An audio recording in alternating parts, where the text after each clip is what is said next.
Helmet భారం అనుకోవాలా? బాధ్యత అనుకోవాలా? హెల్మెట్ బాధ్యత అండి. బాధ్యతే కదా! చాలా మంది ఎందుకు హెల్మెట్ ధరించకుండా ముందు పెట్టుకొని వెళ్ళిపోతున్నారు? నేను యూత్ పిల్లలకి చెప్పాలండి హెల్మెట్ లేకుండా తిరుగుతున్నారు. హెల్మెట్ దాని ద్వారా నష్టం ఏంటి? హెల్మెట్ లేకపోతే ఇబ్బందే కదండి. హెల్మెట్ అనేది భారం అనుకోవాలా? బరువు అనుకోవాలా? బాధ్యత అనుకోవాలా? బాధ్యత అనుకోవాలి. బాధ్యత హెల్మెట్ ఉంటే మంచిది కదా! మన ప్రాణాలు మనమే కాపాడుకున్నట్టు అయింది. మన కోసం ఇంట్లో చాలామంది వెయిట్ చేస్తూ ఉంటారు కదా! హెల్మెట్ లేకుండా ఉంటే యాక్సిడెంట్లు అయ్యే ప్రమాదాలు ఉంటాయి. హెల్మెట్ ఖచ్చితంగా పెట్టుకోవాలంటూ కూడా నగర వ్యాప్తంగా ఇప్పుడు పోలీసులు అవగాహన కల్పిస్తున్నారు. చాలా వరకు పెట్టుకోవట్లేదు. పెట్టుకుంటే ఎటువంటి ప్రయోజనం చాలా వరకు ఉంది. ఎందుకంటే ప్రాణాలు కాపాడొచ్చు. పెట్టుకోకపోతే మాత్రం ఖచ్చితంగా. సో ఇదివరకుతో కంపేర్ చేసి విజయవాడ సిటీలో హెల్మెట్ యూసేజ్ అయితే బాగా పెరిగింది. ఇప్పుడు మనం చూస్తున్నాం ఒకప్పుడు 10 మందిలో ఒకళ్ళైతే హెల్మెట్ వాడేవాళ్ళు.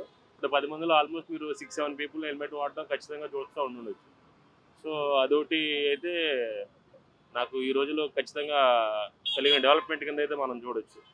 సో అంటే సిటీలో కొత్త కమిషనర్ రావడం ఇవన్నీ యాక్షన్ తీసుకోవడం వల్ల అయితే ఇది పర్టికులర్గా గవర్నమెంట్ కూడా చేంజ్ అవ్వడం, రూల్స్ పాస్ చేయడం, పీపుల్లో కూడా అవేర్నెస్ పెరగడం ఇవన్నీ అయితే ఖచ్చితంగా గమనించాలి. ప్రజల్లో అవగాహన కల్పించడంలో నగర వ్యాప్తంగా పోలీసులు సో ఎంతవరకు సక్సెస్ అయ్యారు? ఖచ్చితంగా ఒక 80% అయితే సక్సెస్ అయ్యారని చెప్పొచ్చు. ఎందుకంటే యూసేజ్ పెరిగిందంటే ఖచ్చితంగా అవేర్నెస్ అయితే పెరిగినట్టే కదా. సో దానివల్ల పోలీస్కి అయితే క్రెడిట్ ఇవ్వాలి. వాళ్ళు రీసెంట్గా పెంచిన డ్రైవ్సే కానీ సో దాన్ని జనాలు కూడా తీసుకోవడం కానీ ఈ రకంగా అయితే బాగా డెవలప్మెంట్ అయితే జరిగింది. కానీ ఎంత అవగాహన కలుపుతున్నప్పటికీ ఎన్ని ప్రమాదాలు చూస్తున్నప్పుడు కూడా హెల్మెట్ చాలా వరకు ధరించలా ఉన్నా సరే ముందు పెట్టుకుని వెళ్ళిపోతున్న పరిస్థితి. ఇది ఎక్కువగా కుర్రోళ్ళ మీద ఎక్కువగా చూడొచ్చు. సో ఈ డ్రైవ్ని పోలీసులు కొంచెం ఈ కాలేజీల దగ్గర పెంచితే అది కూడా డెవలప్మెంట్ అయ్యే అవకాశం అయితే ఉంది. సో కాలేజ్ కుర్రోళ్ళ దగ్గరే ఈ విధమైన ఈ హెల్మెట్ లేకుండా ఉండడం అదే ఎక్కువ చూస్తున్నాము. చివరికి హెల్మెట్ ధరించడం helmet so where your helmet and save your life, that is the final statement. పెట్టుకుంటున్నారు కదా. సో దీనివల్ల అంటే చాలా మంది పెట్టుకోవట్లేదు. కానీ అవగాహన కల్పిస్తున్నారు. పెట్టుకుంటే ఎటువంటి లాభాలు, లేకపోతే ఎటువంటి నష్టాలు? కాకపోతే ఫ్యామిలీ ప్రాబ్లమ్స్లో పడుతుంది. మనకి యాక్సిడెంట్ అవడం వల్ల ఇంట్లో వాళ్ళు ఇబ్బంది పడతారు. పెట్టుకోవడం వల్ల ఏమైనా యాక్సిడెంట్స్ అయినా మైనర్ ఇంజ్యూస్ అవుతాయి తప్ప మేజర్ ఇంజ్యూస్ ఏమి ఉండవు. అంతా జాగ్రత్తగా ఉంటే మంచిది కదా. ఫైన్స్ వేయడం కాదు కానీ వెంటనే అక్కడ బండి కానీ ఏదైనా స్టాప్ చేసేసి వెంటనే పోలీస్ కంప్లైంట్ పెడితే అప్పుడు వాళ్ళు మారి ఏమైనా ఛాన్సెస్ ఉంటుంది హెల్మెట్ పెట్టుకోవడం వల్ల. నగర వ్యాప్తంగా ఎక్కడ చూసినా స్పెషల్ డ్రైవ్ నిర్వహించడం, అవగాహన కల్పించడంలో హెల్మెట్ మస్ట్ డ్రైవ్ నెక్స్ట్ అంటూ ఇక్కడ హోర్డింగ్స్ చూడొచ్చు.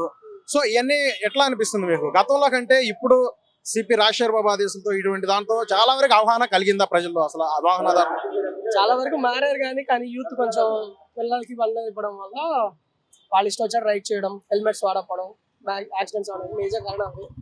మ్యాక్సిమం ఎంతవరకైనా చిన్నపిల్లలకి ఇవ్వకపోవడం మంచిది. బళ్ళు తరచూ మనం చాలా సార్లు స్పెషల్ డ్రైవ్లు పెట్టినప్పుడు హెల్మెట్స్ అనేది ఏదైతే స్కూటీలు ఉన్నాయో ఆ సీట్ లోపల పెట్టుకోవడం అయినా కూడా వైరల్ అయిన పరిస్థితి మీరు చూసే ఉంటారు. సో ఎందుకు ఆ విధంగా? సో ప్రజలకి ఒక భద్రత దృష్ట్యా కదా పోలీసులు వ్యవహరిస్తున్నారు. అటువంటి అవగాహన కల్పిస్తున్నప్పటికీ ఎందుకు ఇలా ప్రెసెంట్ హెల్మెట్ ఎవరైనా ఫైన్ చేస్తారని చెప్పి వాడుతున్నారు తప్ప హెల్త్ కోసం కానీ లైఫ్ కోసం ఎవరు వాడట్లేదు. అలా కాకుండా అందరూ మారితే మంచిది. చివరికి ఏం చెప్తారు హెల్మెట్ గురించి? అది బరువు అనుకుంటారా లేదంటే బాధ్యత అనుకుంటారా? బాధ్యత. అది మోస్తేనే మనం బాగుంటాం, మనం నమ్ముకొని మన కుటుంబాలు వాళ్ళందరూ బాగుంటారు, ఇబ్బంది ఏం లేకుండా.